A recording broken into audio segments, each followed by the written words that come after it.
Hello, welcome back to Actors Anonymous Podcast for a new episode. I'm your host, as always, Sam Quiche. With me is Mr. Jordan Burbank, co-hosting as always. Thanks for coming on, man. Love to be here. It feels like we were just here like an hour ago. I like your shirt today. You too. If you're watching on our Vimeo channel, you can see Jordan's wonderful white shirt. Maybe it's yours. It's probably mine. It looks no, like it's not mine. With us today is Mr. Edoardo Ponti.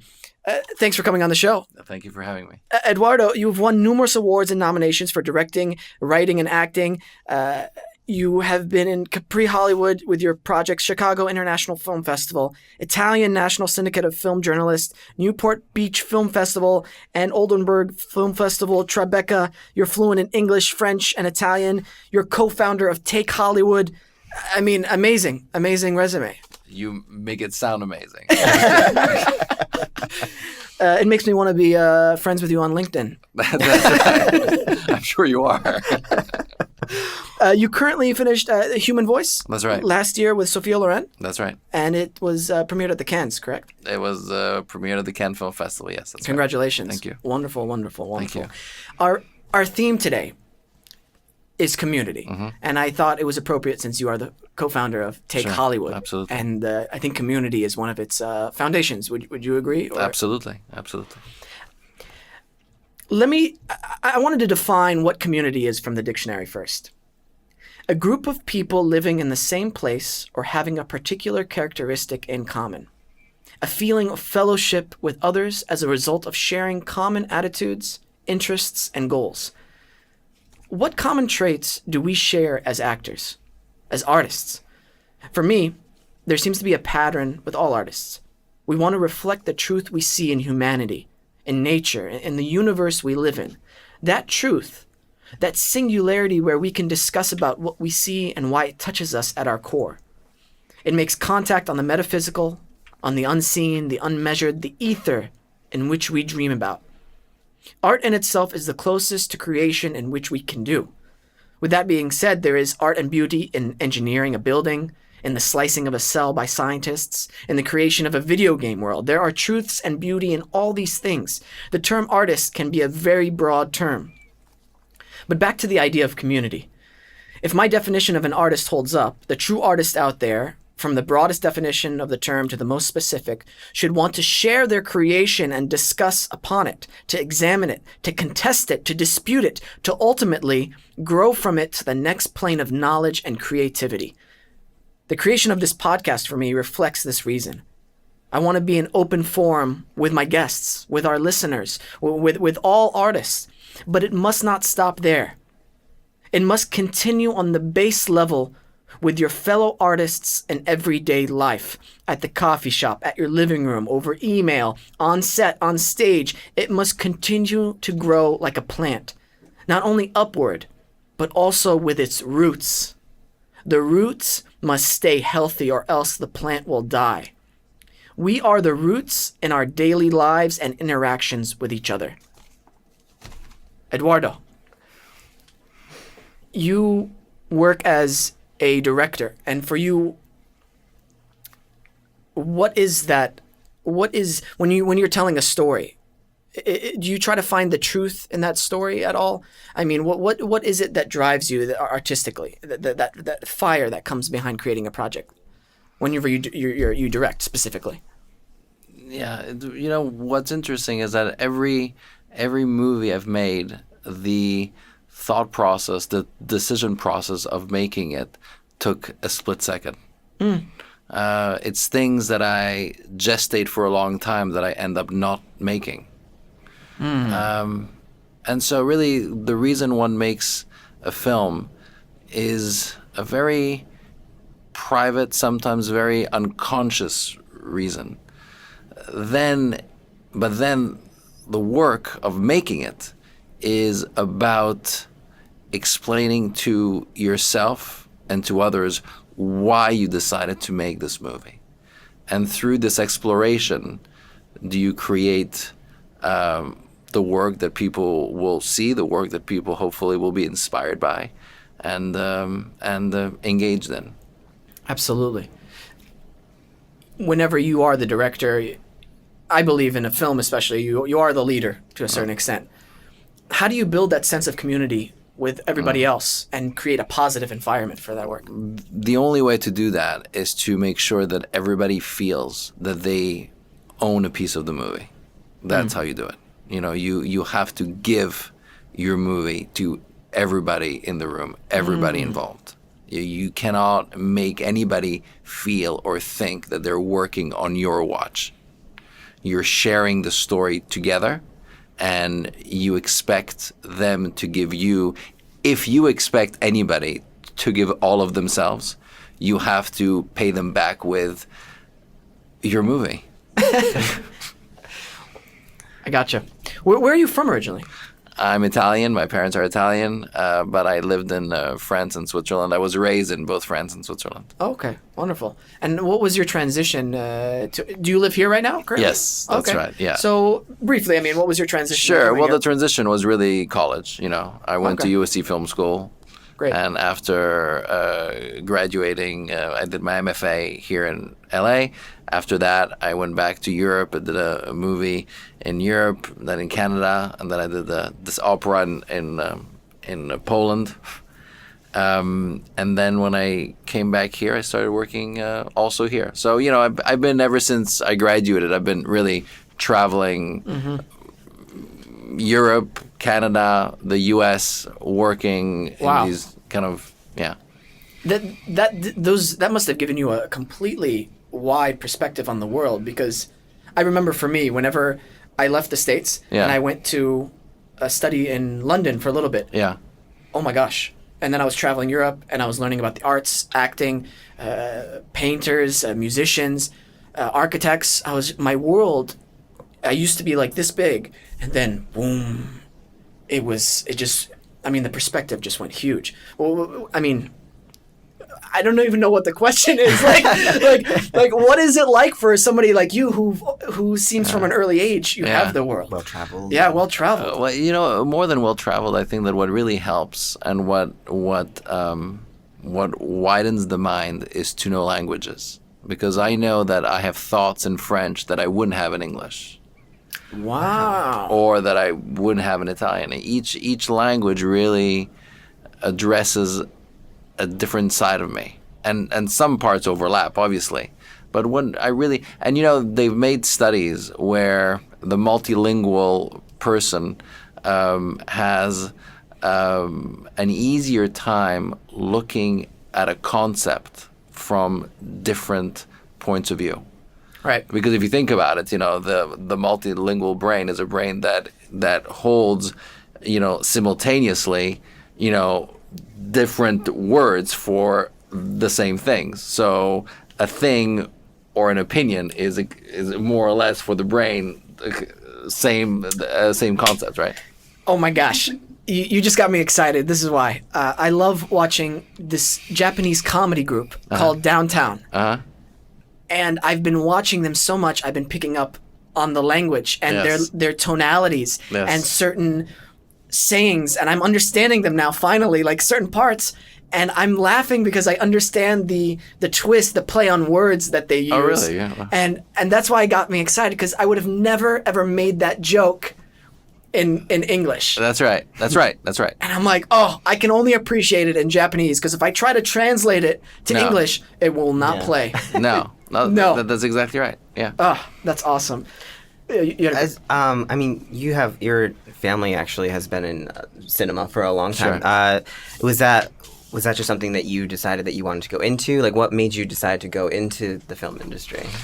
You know, for me, the desire to enter film was always directly and intimately linked to a great interest I have for people. Just behavior, relationships, dynamics, people's journeys, their stories. It was really always about that. You know, from the time I don't even remember, from the time I was born, I would just look at people and their behavior and how they interacted with each other, and always it still now moves me tremendously. I cry very easily on set, and it's never about.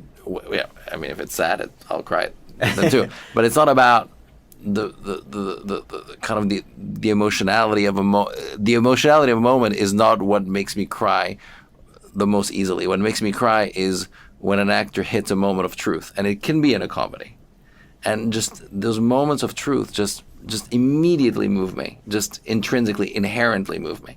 And so I think that's really what led me to become a director. I love that. It's almost like that pivotal moment where you finally see something that you've been working on paper, not only just like on film, but like to literally be alive. I feel like it's like that. It's just I totally know what you mean by that. It's just such an amazing feeling. Would you define yourself as an artist? No. Okay. I'm a craftsman. One day, maybe, when I die, somebody say, you know, when you kind of was an artist. But that's not my job. What is your job? To be a craftsman. To you know what? I'm a plumber for feelings. Right? I make sure it works. That's great. You know, I'm no. You know what I mean? No, it's good. Yeah. It's such a. You know, I'm a shoemaker. You know, I'm an electrician. You know, it's a craft. What we do is a craft. If we start thinking it's art, we lose sight of truth because you start becoming too self-important. You start thinking about yourself. You turn into a parody of yourself. We're not here to become parodies of ourselves. My dad would like you. That's something my dad would say. My dad's very Anyway, he's a great guy. He grew up as an engineer. Well. So there's a very there's a craftsman part of him, you know, and so he sees everything very. I don't know. I appreciate that. What are some of your biggest? Whenever you are looking for an actor to play a certain role, the casting process. Yeah. Are there key things you look for, or does it differ with every role? I think there are two things that, you know, there's the obvious, which is, does the soul of the actor match the soul of the character, which is the obvious thing. And the less obvious, but as important, if not maybe more important, does the actor, is there anything in the character that would challenge the actor himself so that they can come to a better understanding of who they are as a person through inhabiting this character? Wow. And that's very important, because that's how you can get an actor to truly give parts of themselves that they didn't know they had. That's very important. That's a lot of trust you would have to have in another actor. To see that in them and be like, I believe this person will go to that level. Well, no, that's my job, really. Right. Yeah, that's my job to have enough of a immediate sense of who they are without speaking to them, and then build upon that feeling with conversations. And since I'm intimately aligned with the character in the movie, I tend to feel whether there are parts of them that this character will bring up, parts of them that the character needs to learn, that they themselves as people could benefit from learning or could benefit from going through. Yeah. And so that's how you kind of, and if you have that, if you find an actor whose soul, whose spiritual side is close to the actor, and in addition to that, this other side is fulfilled, then you have something that can be, magical. Yeah. That has to be a very keen observation skill to have then. How do you develop something like that, or can it be developed? It's a muscle. It's a muscle. You practice. I love how you're like, just practice. It's fine. Yeah. I love the simplicity of it. No, but yeah, right. I mean, look, you have to be born with a certain sensitivity. But I mean, you know, we wouldn't do this job if we weren't at least remotely sensitive. Absolutely. And then you grow that sensitivity. You know, you fertilize it every day, every moment. If this is who you are, this is what you think, this is what you've decided to engage in. I love that. You know. That everyday type of growing and learning and just immersing yourself in something. Yeah, but you don't take a break from it, because this is who you are. You know, this is what you're interested in. Right. It's similar to the message we had on our previous episode with the ability to take all of your life experience to turn into life lessons to progress it forward. Kind of similarly applies, which actually it sort of applies to most cinema. Is like if you're telling a story, the story is generally a story of a life situation that you can learn from in order to. This is probably something you won't live through. Yes, You know? like that's why the story you're watching is something you probably wouldn't experience in your own lifetime. Yes, Is that what but you're saying? you can validly learn a lesson through in order to, and that's the whole point of being so meticulous about it, to make sure that the story conveys the message that you want to in the most real form Absolutely. possible. What have been the most struggling points in your life? The most struggling times for you as a craftsman?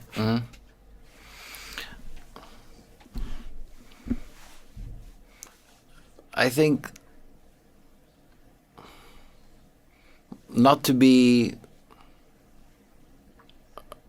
And whatever you're comfortable with saying, of course. Yeah. I don't want to like delve into anything personal or anything like Yeah. that. Just because I believe and why I'm asking what the struggling points is not just because I want to ask and I'm curious, but all artists face those times when where they feel like, oh my gosh, how can I get out of this moment? Yeah, I think it's directing, especially writing for me. But it's shadow boxing.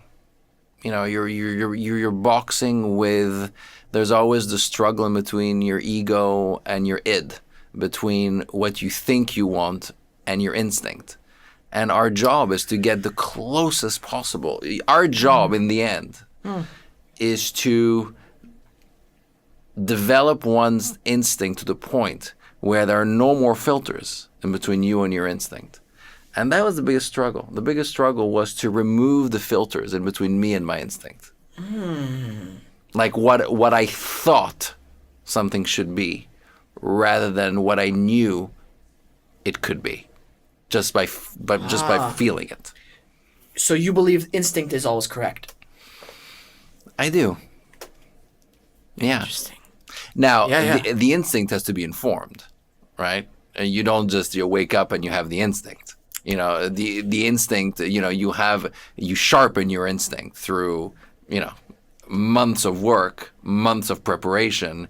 You have to own your instinct and you have to earn it, right? It doesn't wake up and No, you don't know. You don't. You don't know. Earn instinct. I'm so happy you said that because I feel nowadays, especially in this type of culture where we're always on our phones or whatever, and people, especially people who think they are actors or artists or craftsmen out here, there's a certain entitlement, and they feel like, oh no, this is how I'm a star. Why aren't I a star yet? Anyway, But I like that because a lot of people initially think that instinct is something that they have to react upon immediately. And it's really, if you really break it down, it's like instinct can just be an idea, a thought, a process of a taking off point that, I love that you'd have to cultivate, develop, and take your experience in what you know about whatever choice you're making to apply that to make the rash decision. So I think that's like for listeners at least to never think of like your instinct of like making a rash decision is not something that you should take lightly. Or I guess, I don't know, like if you're going to make a decision, make sure you're educationally informed about it instead of just being like, jump, yeah, Yes, and I think that you have to combine, the feeling that initial feeling you have with your understanding of the industry you're in, but also what experience has taught you. Sometimes an instinct is a knee-jerk reaction. So sometimes your instinct is not what you should express, but it is a reaction to that informs what you should express. Do you understand what I mean? Sometimes you say, well, I don't like this. That's the instinct. But the truth is you don't like this because you're threatened by it. So you should go towards that because you don't like it. So you have to understand, you have to interpret your instinct is what I'm trying to say. And you learn to, and what I'm talking about, those filters, it's very much about that, right? Learn to interpret your instincts so that you know exactly what those buttons are that are being pushed, and then use those buttons in a constructive way in a scene, or obviously a scene always means in life, because there's no difference between a scene and life. It's always the same thing. You're engaging with people. I mean, it's going to be the same everywhere, right? Yeah. Well, when I have, like, that's like, because when That's you have so an good. instinct, it's almost like, for me, when I have like an instinct that's like, do this, it's physical. Like you feel it throughout your body. But I like the idea of like applying your mind to that physicality to make sure it's the rash decision to do. Really interesting. I don't know why this popped into my head. I had an audition maybe about a month or two ago, and there was something that happened. There was a button at the scene. I never planned for it, and this happens, of course, all the time in scenes. And I said it, and then a moment came, and I did it. I would have never ever been able to plan it in 1,000 years. Yeah. And I was like, oh, I did it, and then I was like, hey, that was really funny. You know what I mean? Like, it really worked. Anyway. And it's great that you were open to that, because so many people at that point censor themselves because they don't feel comfortable. They're not really in the moment. And it's great that you were open to that. Absolutely. And it goes back to the work, the months of preparation. Yeah, exactly. We have a few minutes left. I want to talk about Take Hollywood. You're co-founder, Sure, correct? sure. How did Take Hollywood come to be? It really came, it came to be about, 8 years ago. And it was really born out of just my love and respect and admiration for actors, and I just thought it was important for me to kind of share with others what I know these people know about the craft of acting, And I think that it became more and more relevant in the last few years, where, the idea of celebrity has replaced the idea of craft. That because of social media, because of Twitter, because of all these tools that can be used as very positive things, then you could also use them in ways that target the basest sides of us, and people benefit from that. And I think that we have to, in our own ways, counter that, reintroduce what matters. Absolutely. What is Take Hollywood for our listeners who aren't familiar Take with Hollywood basically is an online portal. I've interviewed over 150 actors, directors, casting directors, agents, managers, producers, but mostly actors and directors. And I've asked them all the same 45 questions on the craft of acting. The questions are divided in themes: how to get started in the business, tips and lessons on casting and auditioning, building a character on set, and the last theme is a few words of wisdom, which is really about what these amazing talents have learned along their journey. Right. And you can access all this information on takehollywood.com, either by theme or by specific question, or by, profession, so you only want to hear about actors, or by person, right? I just want to, I want to hear Liev Schreiber, I want to hear Robin Wright, I want to hear Stephen Frears, so you can just go to their page and just hear what they have to say about these themes and about these questions. And then you can create playlists, so that if certain answers strike you or inspire you, then you can create those playlists that other people can also, that you can share with your friends, and you can kind of, yeah. That's wonderful. It's takehollywood.com. That's right. Correct. And you currently, last year, you had a film in the Cannes. Yes. That's right. Human Voice, starring Sophia Loren. It's based on the very famous play by Jean Cocteau. It was Miss Loren's dream for 40 years to make this movie. Well, one of the reasons why she became an actor is because she saw Anna Magnani, a big Italian actress, inhabit the role, directed by Roberto Rossellini in the 40s, in the early 50s, and so it was a dream of hers to do it, and it was a play that always had interested me and inspired me too. So, it was really an amazing opportunity, and it was an amazing journey, because it is really the Hamlet for actresses, right? It is one woman in one room speaking on the phone to the love of her life, who's leaving her for another woman. And Wow. so and that's it, and there's nothing else. And so it was an amazing acting feat and an amazing experience, Amazing. shot by the, wonderful Rodrigo Prieto, who shot Brokeback Mountain and The Wolf of Wall Street and Iñárritu's movies like Babel and 21 Grams.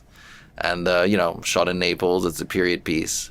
Wow. Yeah. Is there any way for people to watch this in the near future? It premiered. We were lucky enough. It's a very specific movie, so it was never going to have a theatrical. But we sold it to Turner Classics, and it premiered last month on Turner Classics, which is we're very fortunate because they've never bought an original contemporary film. They only run classics. That's great. Congratulations. Yeah, so it was great. Yeah.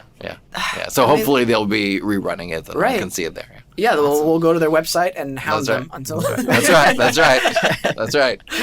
Thank you so much for coming on the show. Thank you for having me. Of course, if people want to find you on Twitter, Yeah, I think Or- it's my name. Edoardo I Ponti. don't really use it so much, but yeah. sure. Great. TakeHollywood.com. Did you Holly- say that? Yeah, Or- takehollywood.com. Check it out. I've been to the site. It's wonderful. Yeah, great, thank you. Wonderful stuff. We'll be right back. This week's episode is sponsored by castingabout.com. In association with Actor Breakdown Services, Casting About is a marketing tool for building relationships. As an acting member, you can use Casting About to research casting directors and their projects in order to target marketing materials to specific casting directors who generally cast their brand or type. Their goal is to teach actors to cultivate genuine relationships with the casting community so that the casting director will think of you before a breakdown is released for submissions. For more information and to sign up for your membership today, visit castingabout.com. We're back with us. Okay. This is going to be a great interview. With us is Mr. Keith Powers. You might know him as Theo from MTV's Faking It. He's going to be starring in Yahoo's upcoming basketball-themed comedy series, Sin City Saints, as well as a movie coming out August 14th called Straight Outta Compton. It's a biopic about NWA. He's a model as well, and he freestyle raps. No. Keith, thanks for coming on the show, man. Thank you. Thanks for having me. Where are you from originally? I'm from Sacramento, California. Okay, the Bay Area, huh? Yes. Well, NorCal. Well, Sacramento isn't really considered the Bay. Oh, okay. It's NorCal. It's so, NorCal. Okay. Yes. Good to know. And did you start off as a model or an actor? I started off as a model first. Gotcha. Yes. When was that? Back when I was 18, so back in like 2010, actually. Right. Yeah. Now, please forgive my ignorance. Is there any training you do to become a model, or is it just kind of? Is there some training, or please inform me? I feel like with modeling, it's all about a look. So if your look fits what an agency is looking for, then that's the first step. You get signed based off your look. I think where the skills come Right. in modeling is how you test shoot. You know what I mean? Because some people actually shoot better than people will see. Because people will see somebody in real life and be like, they don't look like a model, but they shoot well. You know what I mean? Right, So right. some people just know how to shoot. And I think that's where the skills come from. And I just think that's just a thing you just pick up after doing it after a while. Right. You know, being on different sets and just seeing other models and stuff. Because I know some models who really study that stuff. Yeah. They look through the old like high fashion magazines, old Vogue spreads, and they know that's every smart. editorials, which is very smart. I just never I was like, whoa, that's a real passion for it. Yeah, that's like that's the next step up Yes. from professional. Yes. It's your life right there. That's awesome. And your transition into acting, how did that become?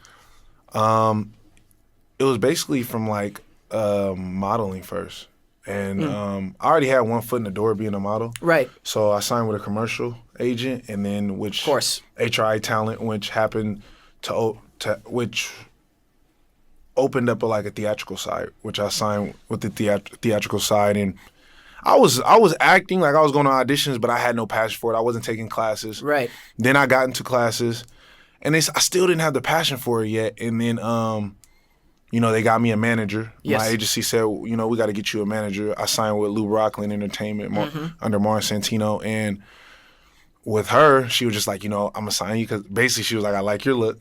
Right. But if you don't represent me right in that room, or if you don't, you know what I mean? If you don't study, I'm going to drop you basically straight up. Like That's a great no attitude joke. to have, by the way. And on my third audition, I booked a feature film. House Party Tonight's the Night, it was a straight to DVD Warner Brother film, Right. And the Fuse Network bought it, and after that, I fell in love because we shot that in South Africa. So like I was like, yep, this is what I want to do. You got to see some of the best parts of being an actor. You know, the travel and those are some of the best perks. And did you start finding you're like, okay, I want to learn more about this? Did you take more classes after that and wanted to make it into a craft basically? Yes, I did. I actually read books. I read acting in front of the camera. I read Actor's Handbook. I read a book by my old teacher named Brad Heller. He teaches at UCLA. It's called The Approach. Great. I read his book. So I read a couple of books and I took a couple of classes. And I knew I felt like me being able to get signed based off of kind of basically like my look or being a model, I felt like it'll be disrespectful to not try to study the craft, to people who's been doing this their whole life. Oh man, I respect that. You know what I much. mean? So I'm like, I got to learn about it. I can't just come in here and think like, oh, I look like this, so I'm going to just go out. Nah, I just really felt like, no, you got to get in classes. And I still take classes and I got a coach. Yeah. Can I thank you just from an actor? Thank you for doing that because I've experienced that so many times. You would be surprised where I meet people who are not actors. They come from different professions. Like, hey man, this is easy, and I'm like sitting right there. I'm like, excuse me. Yeah, it's definitely not easy, and I definitely try to respect the craft and other actors who've been doing it for a long time. I understand how it might seem like from a third person perspective or somebody who just coming in like, you got an easy job. You just go in there, you learn your lines, you go in there, and it's like, there's a lot of training that goes before it. If we make it seem easy, that's because we've been working so hard for it. I agree. I was like, that was weird. We are MTV brothers. Yes, we are. We both work bro? What's up, man? What's up? We work on the MTV network. You're on MTV's Faking It. It's Theo, and that's great. You're currently still filming that, correct? Yes. Well, we just finished our season 2B. Oh, great. Yeah, so that airs August 31st. I'm excited. Yeah. Oh, Awkward airs August 31st too. Oh, it's going to be back. Viewing party. Exactly. Premiering brothers too. Exactly. This was totally told in the prompt. We'll do some tweet offs then. Well, that'll be fun to do. Yes, definitely. And then you also are on Yahoo's upcoming basketball themed comedy series Sin City Saints, which is great. And Andrew Santino, right? Yes. Dude, we were just talking about him now. Tell us a little about working with him. Working with Andrew is amazing. First of all, to just experience someone who works on their craft like that, the comedic craft, and that has so much material that could go on the stage and deliver material, and also be in front of the camera so comfortably and just be so good at comedy. It's amazing. But one thing, it's easy to get off track on set with him because he's so funny, man. I just remember sometimes being on set, even before they call action, I'm just laughing because every little thing he does is funny. But he does so much stuff in a row, it never stops. But it doesn't get annoying. Yeah. You know what I mean? It's everything you do is hilarious, and he knows when if it's too much, he'll calm it down. Then I'll bring it right back. So I love working with him. I love Andrew. He's like a big bro. He really is. That's great. It's so nice being on set and you have that such positive atmosphere, with your coworker and your fellow actor. It just makes you comfortable to work with them and excited to come on set and do a good performance. Anything you learned from him? Because he maybe has. You said he's like an older brother. So what can you take away from him? He would just I would always ask him, I'm like, how was that? How was my beats, my comedic beats? You know what I mean? And he would just always tell me, don't really force, don't try to be funny. You're funny. Just, it's all about the beats and comedy. So it was just in the pacing. You know what I mean? And, he would just give me pointers. I'll always go back to him, or I'll ask him pointers about life too. I'll be like, hey, Andrew, you think I should get this car? Or what car is it? You know what I mean? And Andrew was like, no, not that one. Or no. And I really felt like he was a big bro. I never had a big bro. Cool. I was always the big brother.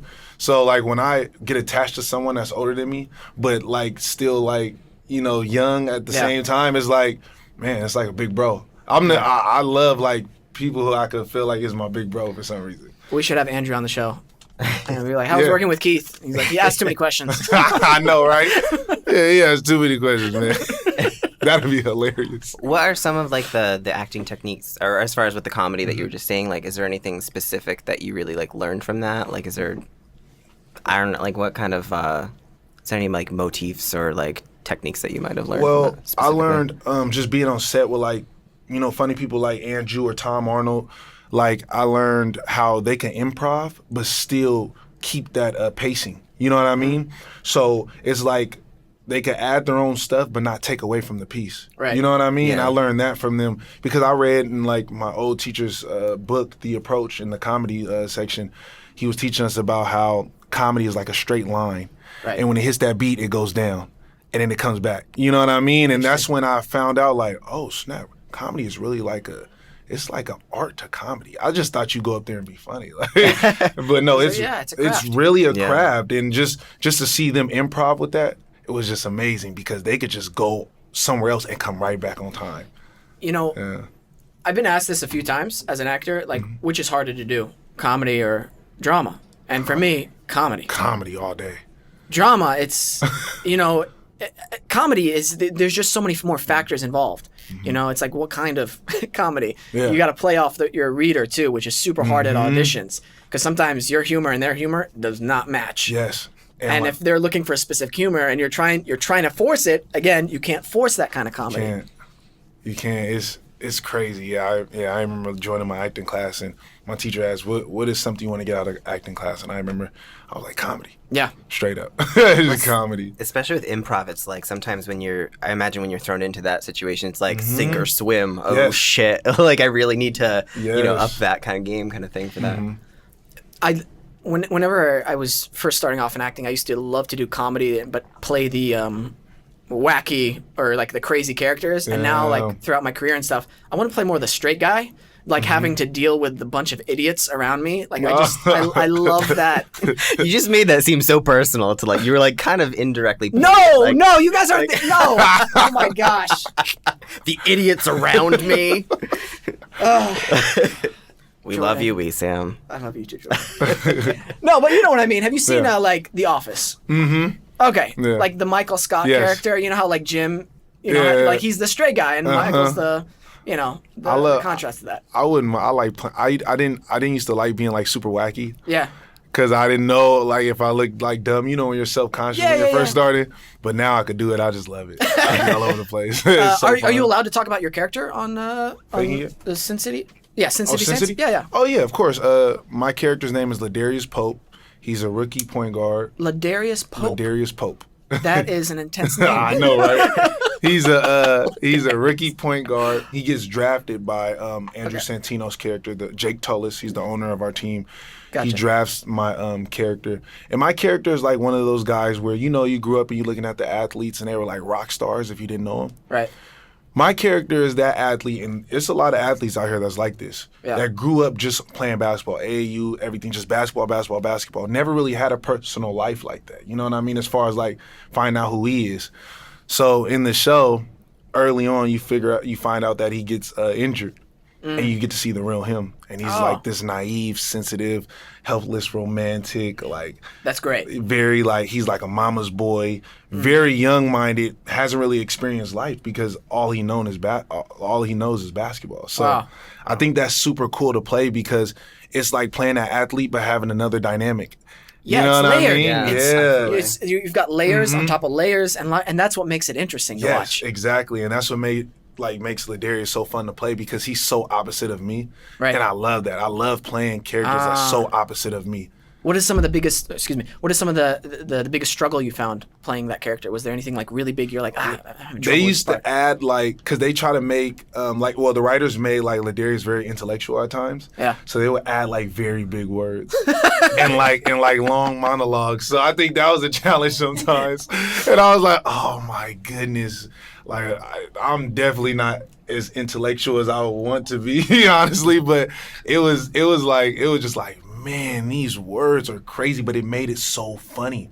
Because it's like, why are you like super like intellectual? Like when he falls in love, he writes poems and all this crazy stuff. What's one of the words do you remember that you were having trouble with?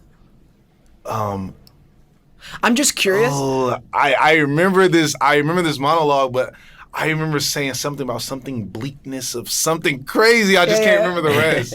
The reason why I ask is whenever I was doing plays in high school and college, Yes. I had a great I'm looking at your publicist. I'm like she's like in the room talking. I used to mess up. At least there'd be one word where I could never get it right. And I'm talking about never get it right no matter what. I had my high school teacher once throw something from the stands. He's like, just get it right once! In the middle of like a dress rehearsal. I'm like, I'm sorry. I keep messing up that one word. I can't pronounce it correctly. My excuse was I'm an immigrant. So Why do high school teachers throw things at the stage? I feel like that's a constant. Really? Yeah, my school did feel that like too. I heard They used to something take like shoes that, out too. and like throw it at us. it's probably a requirement. Right. I know, right? Getting out their rage. The second interview. It's in the syllabus.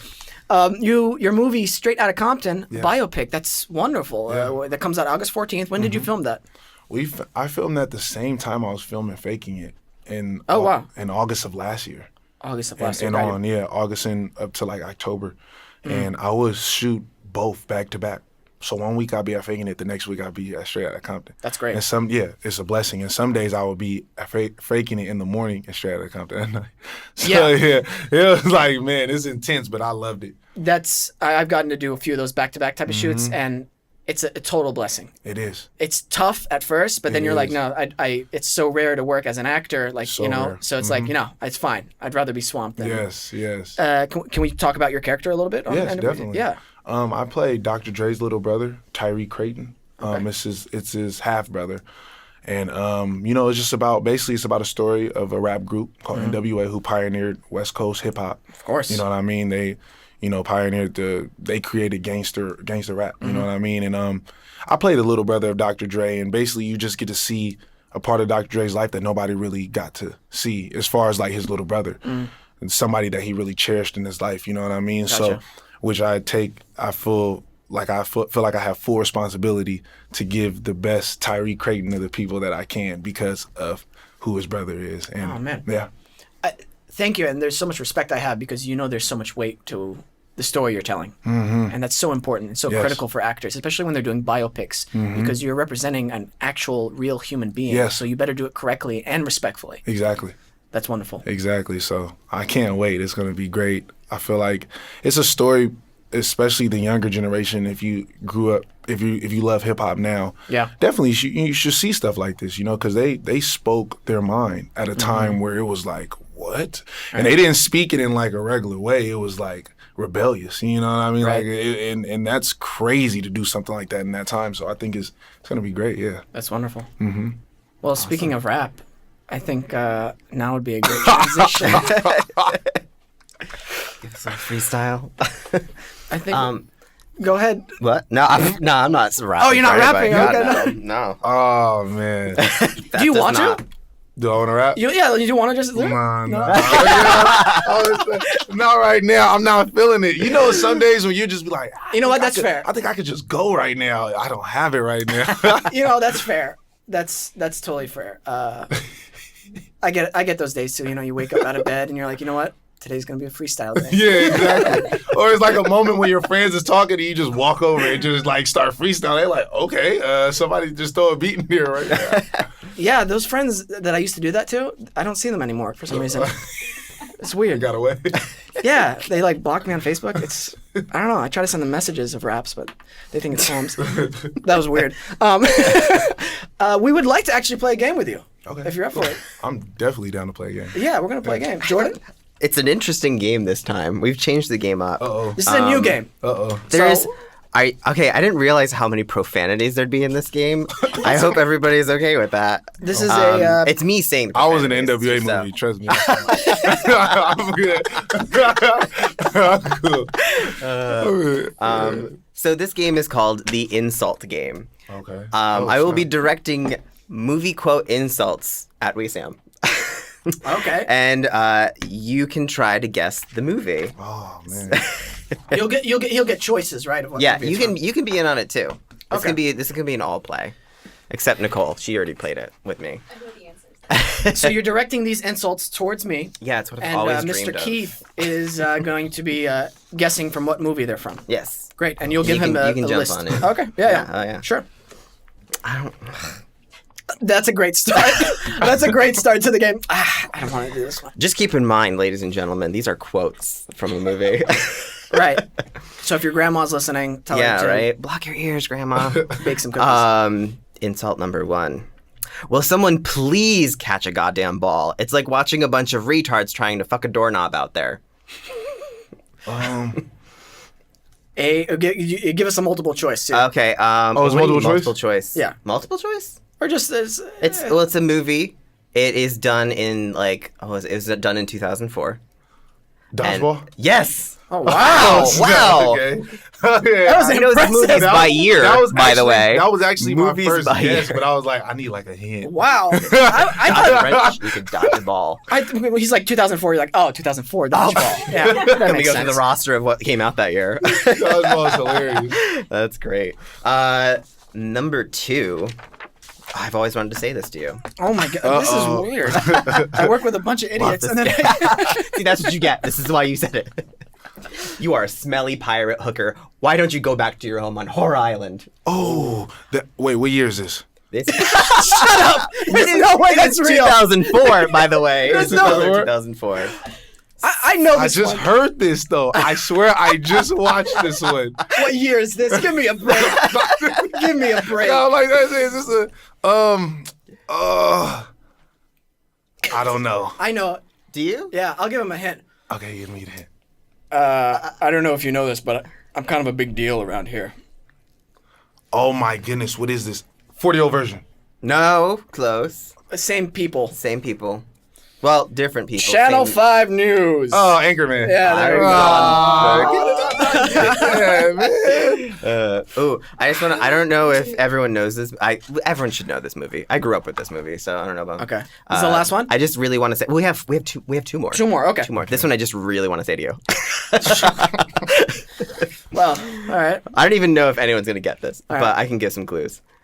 You cheap lying, no good, rotten, floor flushing, low life, snake licking, dirty eating, inbred, overstuffed, ignorant, blood sucking, dog kissing, brainless, dickless, hopeless, heartless, fat ass, bug eyed, stiff legged, spineless, worm headed sack of monkey shit. Step Brothers. No, that's a good guess. Oh, Talladega Nights.